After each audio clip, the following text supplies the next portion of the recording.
Նախ ուզում եմ հիշեցնել, որ միկրոբիզնեսի հասկացությունը մենք ենք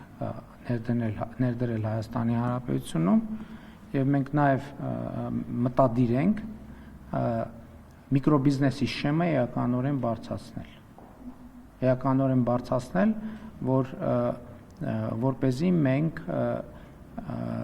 եվրոպական ստանդարտին համապատասխան, իմիջիալոց նաև այն պատճառով, որ մենք տարեկան 24 միլիոն դրամն ենք համարել միկրոբիզնեսի շեմ, բայց այնուամենայնիվ այս ընթացքում գնաճ է տեղի ունեցել որոշակի եւ այլն, որոնք այդ շեմի վրա ազդել են։ Եվ մենք օբյեկտիվ անհրաժեշտություն կա, որպեսզի մենք միկրոբիզնեսի շեմը բարձրացնենք, եւ ես կարող եմ ասել, որ միկրոբիզնեսի շեմը մենք առնվազն կկրկնապատկենք, այսինքն 24 միլիոնա 50 միլիոն կդարձնենք միկրոբիզնեսի շեմը եւ դրանով մի հսկայական սեգմենտի հարցը դուրս կգա շրջանառության հարկի համակարգն էլ այո ես կարծում եմ որ ինքը չի նպաստում բիզնեսի խոշորացմանը եւ բիզնեսի հաջողությանը եւ ավելին այդ թվում գյուղատնտեսության ոլորտում մենք ավելացված արժեքի հարկի հետ կապված խնդիրներ ունենք որ գործող հարկային համակարգի եւ շրջանառության հարկի եւ ավելացված արժեքի հարկի համակարգի պարագայում մենք չենք կարողանում ապահովել որպեսզի մթերքը գյուղից ուղիղ մտնի խանութ, ուղիղ մտնի սուպերմարկետ եւ այնպես է ստացվում, որ մարդիկ ստիպված են այսպես շատ բարդ գործողություններ անել կամ հրաժարվել այդ գործողություններից եւ ստվերում գործել, ինչը խնդիր է մեզ համար եւ մենք պետք է այստեղ էլ ճկունություն ցուցաբերենք եւ այո, պետք է շրջանառության հարկի փոխարեն ավելացված արժեքի հարկի համակարգով աշխատենք, բայց պետք է նաեւ տարբերակված ավելացված արժեքի համակարգ գործի, այսինքն օրինակ,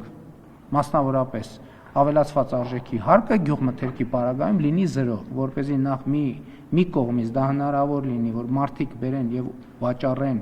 այսինքն ոչ թե վաճառեն, այլ մատակարարեն ռեստորաններին, ցանցերին եւ այլն եւ այդպես շարունակ, եւ մենք ուրիշ համակարգեր էլ կմտածենք, որպեսզի հարկային բեռը էականորեն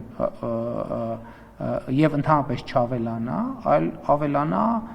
ոչ ստվերային տնտեսությունը եւ հարկային վճարումները ավելանան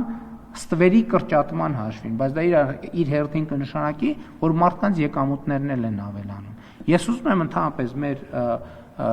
ոչ միայն փոքր, այլև մյուս բիզնեսների ուշադրությունը հրավիրել այն փաստի վրա, ինչ փաստի վրա, ինչի մասին ես խոսեցի կառավարության նիստում։ Մենք հունվար-ապրիլին զբոսաշրջության 34% աճ ունենք։ Մենք հասկանում ենք սա ինչ թիվ է։ 34% աճ։ Սա նշանակում է, որ միլիարդներ լրացուցիչ հոսում են Հայաստանի Հանրապետություն։ Եվ մենք ինչպես ենք ձեր հարցին ուղիղ պատասխանելով, մենք մարդկանց ուղեկցելու ենք, օգնելու ենք,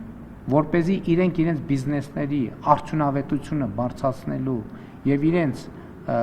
կառավարումը լավարկելու եւ իրենց թվային եւ ոչ միայն թվային գործիքներին տիրապետելու միջոցով այդ միլիարդավոր դոլարների եւ տասնյակ միլիարդավոր դրամների հոսքերից ավելի մեծ գնալով ավելի մեծ մասնաբաժին ունենան խոսքը փոքր եւ միջին բիզնեսի մասին է